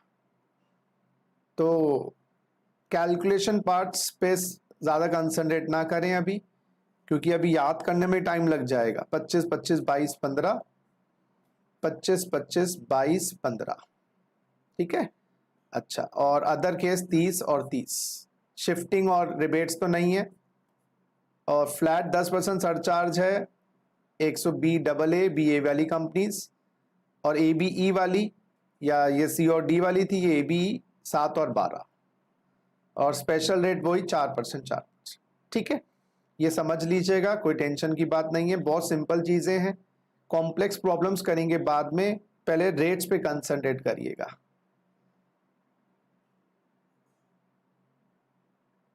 चलिए, अब कंपनी के केस के बाद चौथे केस के, पांचवें केस पे आते हैं, पांचवें पर्सन पे आते हैं, और पांचवा पर्सन है AOP एंड BOI। एओपी की फुल फॉर्म है association of person, and friends BOI की फुल फॉर्म है body of individual.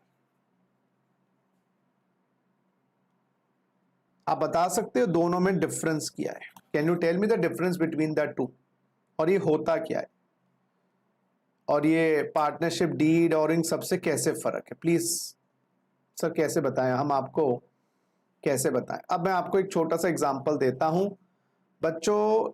Joint venture, जब आप मिलकर काम करते हैं, जॉइंट वेंचर बनाते हैं, मिलकर काम करते हैं, तो आपके पास एक होती है आप पार्टनरशिप बना के काम करें, पार्टनरशिप करके काम करें, जिसमें वो partnership is an agreement between persons who agree to share the profits of a business carried on by all, one of them acting for all. आप पार्टनरशिप बना के काम करें, उसके लिए या तो आप एलएलपी एक्ट को फॉलो करो या पार्टनरशिप एक्ट को फॉलो करो।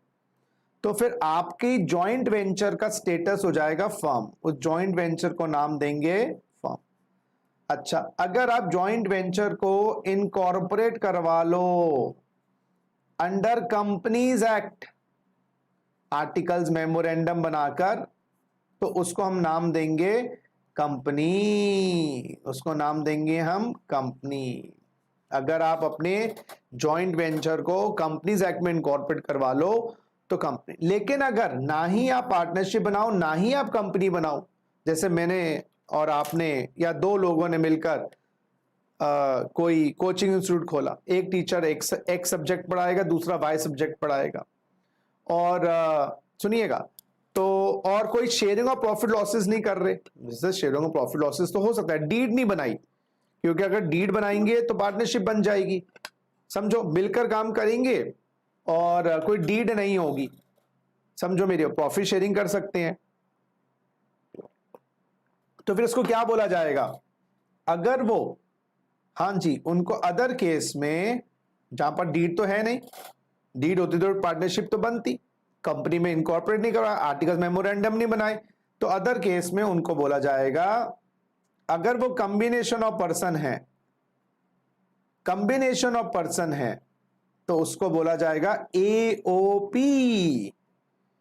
हाँ जी, पर्सन में याद रखिएगा बच्चों, वो इंडिविजुअल एचयूएफ का combination, joint venture, HUF company का कॉम्बिनेशन, कुछ भी हो सकता है। अच्छा, अगर वो कॉम्बिनेशन ऑफ इंडिविजुअल है, वो कॉम्बिनेशन ऑफ इंडिविजुअल है, तो उसको नाम दिया जाएगा बीओआई। जैसे इसका एग्जांपल हो गया X and Y, Y and Z. तो दोबारा से रिपीट करते हैं बेटा, तो मिलकर काम करना है, आप डीड बनाओगे फर्म, कंपनीज एक्ट में इनकॉर्पोरेट करवाओगे कंपनी। लेकिन अगर आप अदर केस है, अदर केस में क्या है भैया, कॉम्बिनेशन ऑफ पर्सन है, यानी कि आप अदर केस के अंदर आपने ना ही कोई डीड बनाई है ना ही कंपनीज एक्ट में आए हो, तो हम उसको पर्सन्स का कॉम्बिनेशन है, वो पर्सन कोई भी हो, इंडिविजुअल एचयूएफ कंपनी, उसको बोलेंगे एओपी, और इंडिविजुअल का कॉम्बिनेशन है तो उसको बोलेंगे बीओआई। लेकिन सर पर्सन में दो इंडिविजुअल भी तो आ सकते हैं। अच्छा, तो एओपी होता है, सुनिएगा, डेलिब्रेट कॉम्बिनेशन, डेलिब्रेट जानबूझ के बनाया जाए, और बीओआई क्या होता है, ऑटोमेटिक कॉम्बिनेशन होता है, ऑटोमेटिक, जैसे प्यार किया नहीं जाता हो जाता है, तो जो बीओआई है वो ऑटोमेटिक कॉम्बिनेशन है। जैसे दो इंडिविजुअल्स, उनको बाय डिफॉल्ट इनकम इकट्ठे मिल गई, समझो, उन्होंने एसोसिएशन नहीं बनाई, तो बीओआई।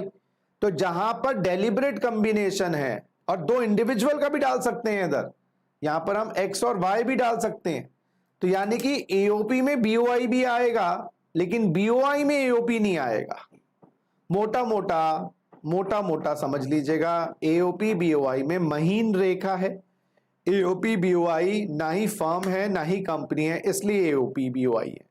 जैसे मैं और आप मिलकर कोई काम करें, डीड नहीं बनाई, कंपनी नहीं बनाई, तो हमारे ग्रुप को, कॉम्बिनेशन को एओपी बीओआई कहा जाएगा। अगर हमने दो लोग, तीन लोग मिलकर काम कर रहे हैं, ना डीड है ना कंपनी है, तो एओपी मिलकर काम कर रहे हैं, डेलिबरेटली आए हैं, और बाय डिफॉल्ट, ऑटोमेटिक का मतलब बाय डिफॉल्ट हम दोनों को मिलकर इनकम मिल रही है, जॉइंटली मिल रही है, बनाई तो है नहीं, तो उसको बीओआई कहा जाएगा।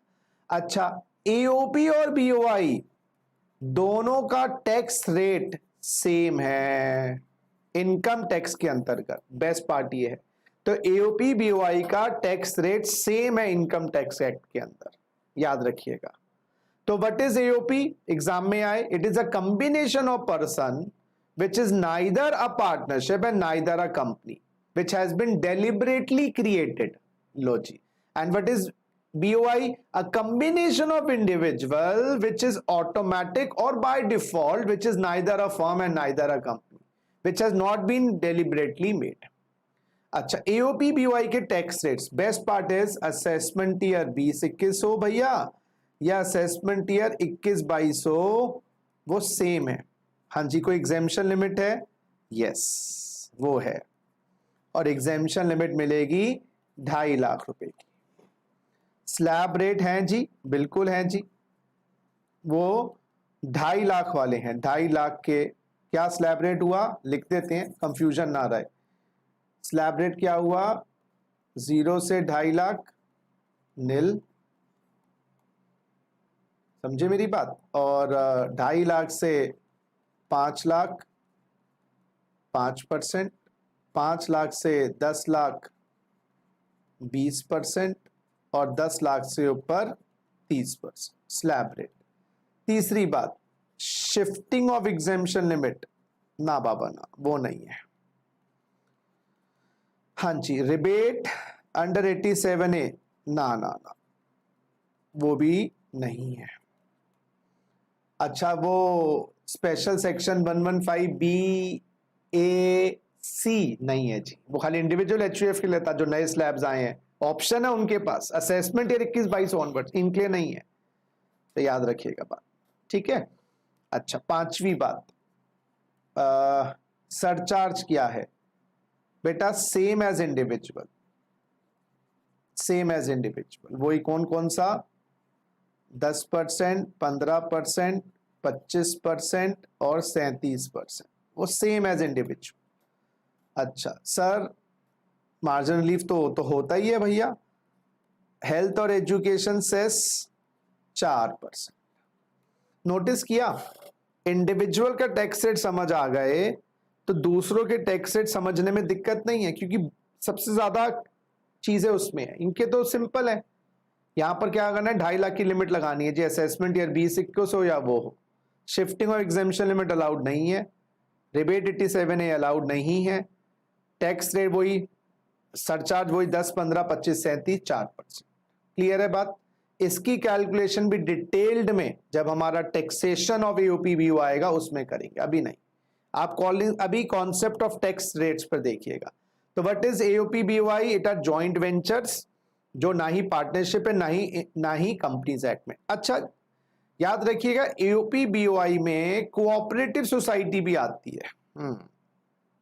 एओपी बीओआई में,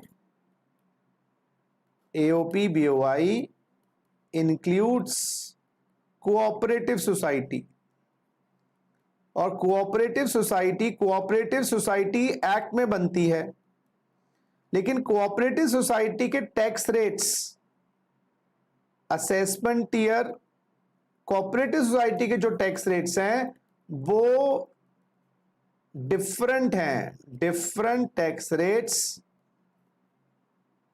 as compare to AOP BOI. जैसे आपका बच्चा आपका ही है, लेकिन हो सकता है उसका आदतें आपसे डिफरेंट हो, तो एओपी बीओआई में आता तो है cooperative society, tax rate different है। क्या टैक्स रेट्स हैं? असेसमेंट ईयर 20-21, असेसमेंट ईयर 21-22, जरा देखिएगा। अच्छा, नॉर्मल टैक्स रेट इनका जो है ना, नॉर्मल टैक्स रेट जरा देखिएगा, 0 से 10,000 10%, हाँ जी 10,000 से 10,000 की एग्जेम्पशन है बस, 20,000 20%, साल की टोटल इनकम है बाबा जनरल वाली, normal tax, general tax rate लो जी, और 20,000 से ऊपर 30%। यहां पर भी एक 21-22 में नया सिस्टम आ गया। क्या आ गया? वो जैसे इंडिविजुअल एचयूएफ के पास एक नई ऑप्शन आई ना, नए स्लैब रेट लगा दे 115 BAC में, यहां पर एक नया सेक्शन आ गया, अगर आप कवर्ड नहीं हो अंडर सेक्शन 115 BAD में तो आपके ऊपर भी यही वाले स्लैब रेट लगा देंगे असेसमेंट 21-22 में। लेकिन अगर आप कवर्ड हो गए अंडर सेक्शन 115 BAD तो आपके ऊपर फ्लैट टैक्स 22% का लगेगा। टोटल इनकम 1,00,000 हो, 50,000 हो, 5,000 हो, 10,000 हो, फ्लैट 22%। ये देखो जी, तो नॉर्मली उनका टैक्स जो स्पेशल रेट्स हैं वो तो सेम ही है, स्पेशल रेट वो तो एज एप्लीकेबल, वो इस साल भी। तो फर्क क्या आया है, अगर कोऑपरेटिव सोसाइटी है तो टैक्स रेट है बाबा, कोऑपरेटिव सोसाइटी है तो टैक्स रेट है 10, 20 और 30, एग्जेम्पशन भी 10। लेकिन असेसमेंट 21-22 से अगर आप BAD में कवर्ड नहीं है तो वो ये वाले स्लैब लगा दीजिएगा, लेकिन अगर आप BAD में कवर्ड है तो 22% फ्लैट।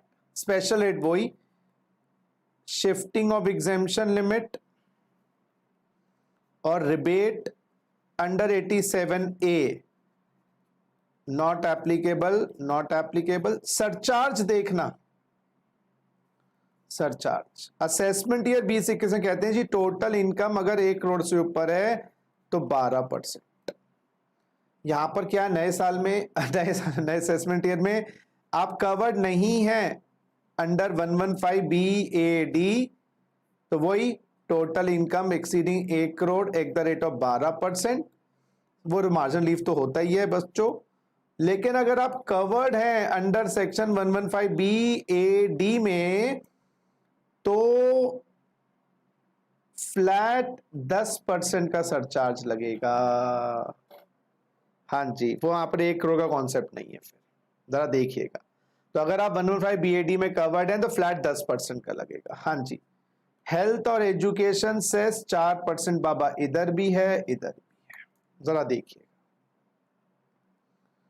प्लीज समझिएगा, और कोई बात समझ न आई हो तो पूछिएगा। आप मुझे कॉल भी कर सकते हैं, मैंने व्हाट्सएप नंबर 9354117801 दिया था। चलिए प्लीज देखिएगा, समझिएगा, कोई बात ना समझ आए तो पूछिएगा। सरचार्ज, चलिए नेक्स्ट है आपका 6th पर्सन। देखो ये हो गया जी कोऑपरेटिव सोसाइटी। 6th पर्सन है जी लोकल अथॉरिटी। 6th पर्सन है जी लोकल अथॉरिटी।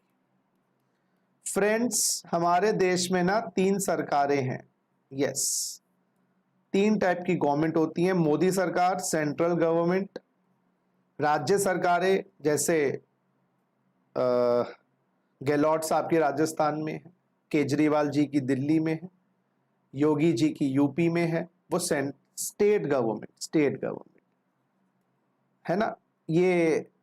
और तीसरी गवर्नमेंट होती है लोकल गवर्नमेंट, जो म्युनिसिपल कॉरपोरेशन होता है। Local government, central government central level, state government state level, और लोकल गवर्नमेंट डिस्ट्रिक्ट लेवल, जितने डिस्ट्रिक्ट उस पर लोकल गवर्नमेंट होती है।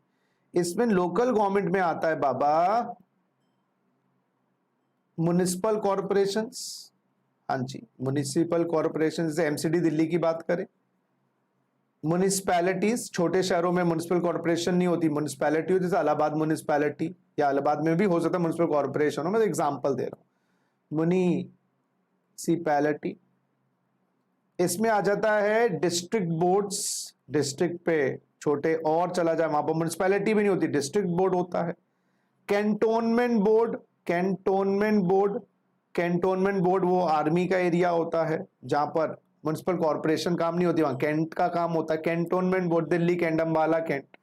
तो लोकल गवर्नमेंट, अच्छा इनको इनकम टैक्स में पर्सन नहीं माना गया है, तो सेंट्रल और स्टेट गवर्नमेंट को आयकर देने की आवश्यकता नहीं है, लेकिन लोकल गवर्नमेंट को पर्सन माना गया है, और पर्सन माना गया है तो इनको भी टैक्स देना पड़ेगा। अच्छा जी, municipal corporation, municipality, district board, cantonment board, ये लोकल गवर्नमेंट में आते हैं, इनको पर्सन माना गया। इनका टैक्स रेट क्या है? असेसमेंट ईयर 20-21 या assessment year 21-22, exemption limit nil है जी। General tax rate municipal corporation का 30% है बच्चों। रिबेट 87A की या shifting of exemption limit nil है, अलाउड ही नहीं है, नॉट एप्लीकेबल कर दो। Shifting of exemption limit not applicable कर दो।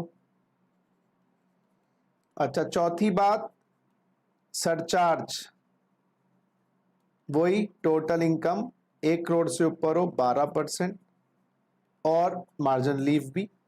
स्पेशल रेट की इनकम्स एज एप्लीकेबल, वो 100-111 है, वो सब देखेंगे, वो सब एप्लीकेबल है। और बच्चों हेल्थ और एजुकेशन सेस 4%, कॉपी करिएगा। तो हिंदुस्तान में 3 सरकारें हैं, केंद्रीय सरकार केंद्रीय लेवल पर, राज्य सरकार राज्य लेवल पर, डिस्ट्रिक्ट लेवल पर म्युनिसिपल कॉर्पोरेशन। म्युनिसिपल कॉर्पोरेशन को पर्सन माना गया, सेंट्रल स्टेट को नहीं माना गया, तो ये बात याद रखिएगा। और सरचार्ज 12% 1 करोड़ से ऊपर चली जाए तो। लेकिन म्युनिसिपल कॉर्पोरेशन, पहले कॉपी करो, चलो एक बार कॉपी करो। म्युनिसिपल कॉर्पोरेशन सर्विस मोटिव पे काम करती है, म्युनिसिपल कॉर्पोरेशन सर्विस मोटिव पे काम करती है, इसलिए गवर्नमेंट को दया आ गई और सेक्शन 1020 में इनकी मेजर इनकम्स एग्जेम्प्ट कर दी। मेजर इनकम्स एग्जेम्प्ट है, तो अगर म्युनिसिपल कॉर्पोरेशन की इनकम 10-20 में आ गई तो वो एग्जेम्प्ट है, वो टोटल इनकम का पार्ट ही नहीं है, टोटल इनकम का पार्ट ही नहीं है, तो टैक्स क्या लगाओगे? तो ये जो टैक्स रेट्स लगाने हैं कौन सी इनकम्स पे लगाने हैं? Not covered under 1020। ये जब हम एग्जेम्प्ट इनकम का चैप्टर करेंगे ना, उसमें डिटेल में बताऊंगा, अभी आप टैक्स रेट्स पे कंसंट्रेट करो।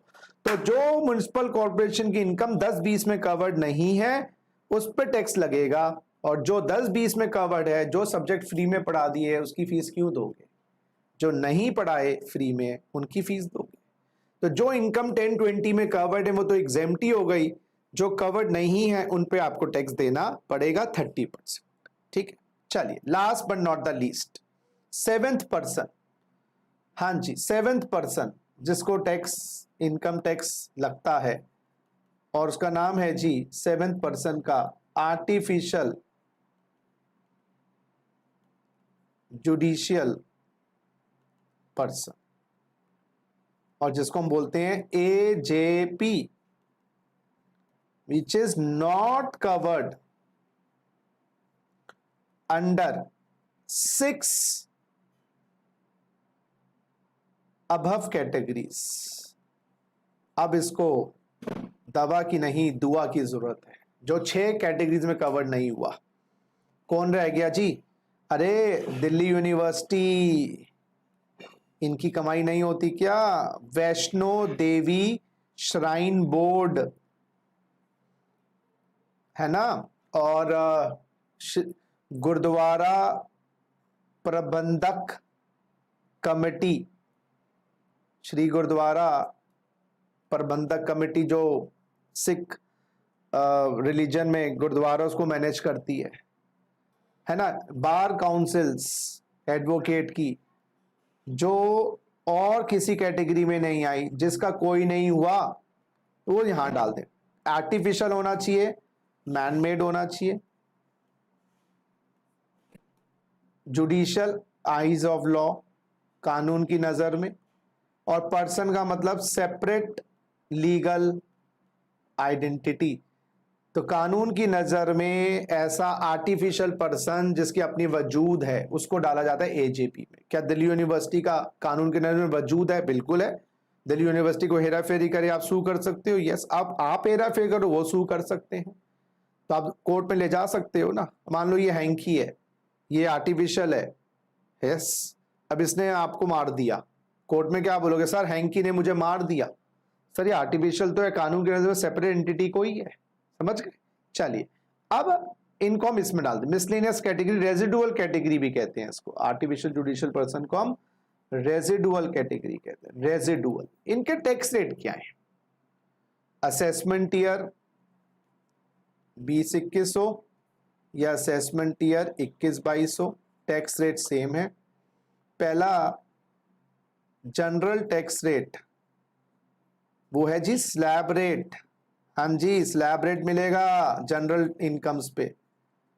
यानी कि ऐसे करो, रुको, एग्जेम्पशन लिमिट मिलेगी क्या? बिल्कुल मिलेगी। एग्जेम्पशन लिमिट मिलेगी, बिल्कुल मिलेगी, सिक्का बंद मिलेगी। Exemption limit 2.5 lakh. अच्छा, दूसरी बात एग्जेम्पशन लिमिट के बाद दूसरी बात, स्लैब रेट है वही 0 से 2.5, नील, 2.5 से ऊपर 5 लाख तक 5%, 5 लाख से 10 लाख 20%, और 10 लाख से ऊपर 30%, वो स्लैब रेट्स। स्पेशल, अरे बेटा स्पेशल तो सभी के लिए सेम है, एज एप्लीकेबल। स्पेशल रेट्स तो एज एप्लीकेबल सभी के लिए सेम है। सरचार्ज सेम एज इंडिविजुअल, हाँ जी वही 10, 15, 25, 37 same as individual. Shifting of exemption limit और रिबेट, ना, शिफ्टिंग ऑफ एग्जेम्पशन लिमिट और रिबेट 87A वाली नॉट एप्लीकेबल। अच्छा जी, सरचार्ज हो गया। हेल्थ और एजुकेशन से सरचार्ज में रिलीफ मिलेगा, वो तो बेटा बार बार क्यों पूछते हो। और हेल्थ और एजुकेशन से 4%। नोटिस करो जी, कॉपी करो जी। तो एक बार जरा देख लें, फिर कॉपी करने का टाइम दूंगा। ये मैन मेड एंटिटीज कानून की नजर में जिनकी अपनी वजूद है जी, वैष्णो देवी श्राइन बोर्ड, श्री गुरुद्वारा प्रबंधक committee, bar council, Delhi university, 20-2100, 21-2200, exemption limit 2.5 lakh की। कहाँ लगेगी? हाउस प्रॉपर्टी पे, बिजनेस प्रोफेशन पे, अदर सोर्सेज में। जो स्पेशल वाली है उनको तो स्पेशल ही लगना है, तो 2.5 लाख का स्लैब लगेगा जी। यहाँ पर कोई सेक्शन 115B-A-C नहीं है, जो वो इंडिविजुअल एचयूएफ के लिए जो नए स्लैब्स आए हैं, इंडिविजुअल एचयूएफ के लिए आए हैं, वो तो 115B-A-C का benefit. Surcharge same as individual, shifting of exemption नहीं है जी, और 4%। ठीक है दोस्तों, तो आज में हमने क्लास में क्या किया पहले उस बात को समझ लें। आज हमने लगभग बहुत सारी बातें करी, और ये बातें इंपॉर्टेंट हैं। बेसिक कॉन्सेप्ट्स करे, लेक्चर नंबर 5 किया, जिसके अंदर हमने आपको ये बेसिक कॉन्सेप्ट्स करवा दिए। अब आप इनकम निकालने में सक्षम है। देखो जी, इनकम टैक्स में करना क्या, मैं आपको पहले बता दूं, आप याद रखिएगा। सबसे पहला काम तो आप जब इनकम टैक्स में करना क्या है, अब जब आप इनकम टैक्स पढ़ना शुरू करोगे, अब तो पढ़ना स्टार्ट कर दिया ना मेरे साथ, एक सेकेंड, अब जरा आपको करना क्या है। सबसे पहला काम देखिए, आपको अपना इनकम टैक्स निकालते वक्त पर्सन देखना है, कौन से पर्सन हो आप। दूसरा प्रीवियस ईयर निकालना है, पता तो होना चाहिए, असेसमेंट ईयर पता होना चाहिए। और फिर आप टोटल इनकम निकालने का काम शुरू करोगे। तो आपको ये देखना हमारा पर्सन कौन सा है, इंडिविजुअल एचयूएफ कंपनी है, कौन सा प्रीवियस ईयर है 19, 20, 20, 21, असेसमेंट ईयर क्या है। अब आपको सारा काम मैं जो करवाऊंगा ना आगे के लेक्चर्स में, आज के बाद टोटल इनकम निकालनी है। टैक्स निकालना चाहिए। इनकम टैक्स में दो ही काम है, पर्सन पता लगा दिया, सुनो मेरी बात, लो और सिंप्लीफाई करता हूं। सबसे पहले आपको पता लगाना है person, previous year, assessment year. उसके बाद आपके जब ये तीनों काम पूरे हो जाएं, आप दो काम और करना इनकम टैक्स में, आपका इनकम टैक्स होना स्टार्ट। अब आपको अच्छा एमसीक्यूज की प्रैक्टिस के अलग लेक्चर्स होंगे और वो आपको बाद में मिलेंगे once you go through the lectures, क्योंकि मैं क्या चाह रहा हूं आप लोगों को पहले एक बार कॉन्सेप्ट पकड़े। प्रैक्टिस करने के लिए तो हम इकट्ठे एक बार प्रैक्टिस लगाकर कर लेंगे, तो पहले कंसंट्रेट करिएगा मेरे हिसाब से पढ़ने पर, और एमसीक्यूज खुद प्रैक्टिस करिए एक बार, आपको सारी ऑप्शंस मिलेंगी। कुछ एमसीक्यूज नहीं हुए आप उनको गोल कर दीजिएगा, क्योंकि वो आगे जाके मैं कवर कर लूंगा, तो वो लेक्चर्स भी आपको आगे मिलेंगे। अभी नहीं भेजूंगा क्योंकि अभी कंसंट्रेशन मात्र आपको कॉन्सेप्ट क्लैरिटी पर है। फिर हल्के हल्के आप खुद प्रैक्टिस करना स्टार्ट कर सकते हैं। जैसे आपने बेसिक कॉन्सेप्ट्स किया, खुद लेक्चर्स पढ़े, कुछ क्वेश्चंस किए।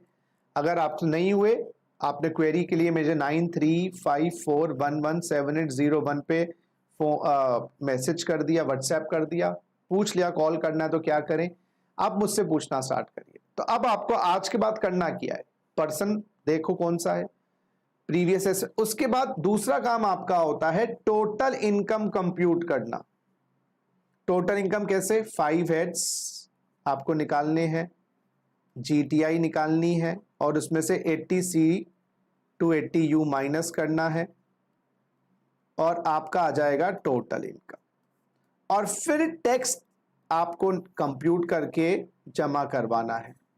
वो तो मैंने आपको करवा ही दिया बेसिक कॉन्सेप्ट्स के लेक्चर नंबर 4 और लेक्चर नंबर 5 में। तो अब हम रिवर्स काम शुरू करेंगे आगे के लेक्चर्स में। तो आपको टोटल इनकम निकालना सीखना है। अभी तक हमने जितने भी क्वेश्चंस किए, सुनिएगा जरा बात, सुनिएगा, मैं आपको करवाऊंगा कैसे, जरा पढ़ने का तरीका समझिएगा। अगर आप समझ गए तो आसान हो जाएगा रास्ता। अभी तक क्या है देखो, मैं आपको टोटल इनकम निकालते वक्त इनकम निकाल के दे रहा हूं, देखिए जरा, देखिएगा। मैंने आपको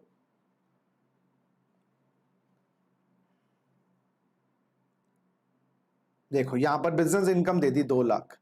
अब ये पीजीबीपी चैप्टर पढ़ेंगे, उसमें पता चलेगा ये 2 लाख रुपए कैसे आए, बात समझिएगा। ऐसे हम जब कैपिटल गेन चैप्टर पढ़ेंगे उसमें ये समझ आएगा ये लॉन्ग टर्म कैपिटल गेन कैसे आया। तो अब हमारा रिवर्स काम शुरू हो रहा है आज के लेक्चर के बाद। मुश्किल काम मैंने पहले करवा दिया, आसान काम करवा रहा हूं। भाई ये बिजनेस इनकम 2 लाख कहां से आई, इसमें कितने प्लस किया कितना माइनस किया, पीजीबीपी चैप्टर में आएगा। ऐसे यहां पर सैलरी इनकम दी हुई होती 8 लाख, ये सैलरी चैप्टर होगा। तो अब हमारा काम क्या है, हेड्स ऑफ इनकम पढ़ना। अब हमारा काम है हेड्स ऑफ इनकम पढ़ना। तो अब आपको क्या करना है, 5 लेक्चर्स के बाद हेड स्टार्ट करने हैं। हां जी, अब आपको हेड स्टार्ट करने हैं, मेरे हेड नहीं भाई, इनकम के हेड्स, और वो 5 हेड स्टार्ट करने हैं। फिर उसमें से जीटीआई बनेगी, फिर 80C to 80U माइनस होगा। तो अभी मैंने आपको हेड्स आपके पास पहुंच गए, सैलरी है, हाउस प्रॉपर्टी है, कैपिटल गेन है, बिजनेस प्रोफेशन है, ये सारे स्टार्ट करिए। हेड्स की total GTI, 80C to 80U, total income और टैक्स निकालना तो आ ही गया। इसकी सिंपल प्रॉब्लम्स कर ली है, कॉम्प्लेक्स प्रॉब्लम्स आगे जाके करेंगे। एमसीक्यूज प्रैक्टिस करना स्टार्ट करिएगा। उसके लेक्चर्स एमसीक्यू के हर चैप्टर के 1-1 घंटे के मैंने बनाने शुरू कर दिए हैं, वो भी आपको आगे जाके मिलने स्टार्ट हो जाएंगे। डोंट वरी, पूरा टैक्स शुरू से लेकर आखिर तक जबरदस्त तरीके से करेंगे, उसकी टेंशन ना लीजिएगा।